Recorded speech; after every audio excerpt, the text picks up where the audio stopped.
গত কয়েক মাসে কিন্তু আবহাওয়া অনুকূলে থাকায় মুড়িকাটা পেঁয়াজের আবাদ কিন্তু অনেকটাই ভালো হয়েছে। আমরা কৃষকের সঙ্গে কথা বলেছি এই অঞ্চলে এসে, কৃষকরা আমাদেরকে জানিয়েছে যে চলতি মৌসুমে যেহেতু অতিরিক্ত বৃষ্টি কিংবা অতিরিক্ত খরা কোনোটিই ছিল না, যার কারণে কিন্তু তাদের যে ফলন সেটি কিন্তু ভালো হয়েছে। আমরা এখন ইতিমধ্যেই কিন্তু বিশেষ করে এই মুড়িকাটা পেঁয়াজটি কিন্তু চরাঞ্চলে এবং উঁচু জমিতে কৃষকরা আবাদ করে থাকে। আমরা এই কৃষকের সঙ্গে এসে দেখেছি, কথা বলেছি, তারা আমাদেরকে জানিয়েছে যে প্রতি শতাংশে কিন্তু তাদের প্রায় ৩ থেকে ৩.৫ মণ পর্যন্ত কিন্তু পেঁয়াজ এবারের যে ফলন সেটি হয়েছে। এই কৃষক আমাদেরকে নিশ্চিত করেছে, যেহেতু বাজারেও কিন্তু মুড়িকাটা পেঁয়াজের ভালো দাম পাচ্ছে, যার জন্য কৃষকরা কিন্তু অনেকটাই কিন্তু তাদের খুশির কথা আমাদেরকে জানিয়েছে।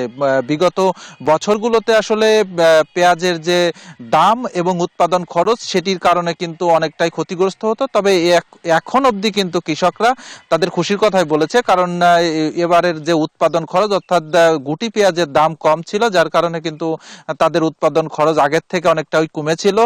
সারটাও সময় মতো তাদের পেয়েছিল, যার কারণে কিন্তু তাদের উৎপাদন অনেকটা ভালো হয়েছে, এমনটি তারা নিশ্চিত করেছে। আর রাজবাড়ী জেলায় এই চলতি মৌসুমে প্রায় ৫,২০০ হেক্টর জমিতে মুড়িকাটা পেঁয়াজের আবাদ হয়েছে, যার কারণে কিন্তু যে উৎপাদন সেই উৎপাদনও কিন্তু সব মিলে যদি বলি যে কৃষক এবং কৃষি বিভাগ সবাই কিন্তু এই মুড়িকাটা পেঁয়াজে সন্তুষ্টি প্রকাশ করেছে। এতটুকুই ছিল আমার কাছে রাজবাড়ী থেকে মুড়িকাটা পেঁয়াজ আবাদের।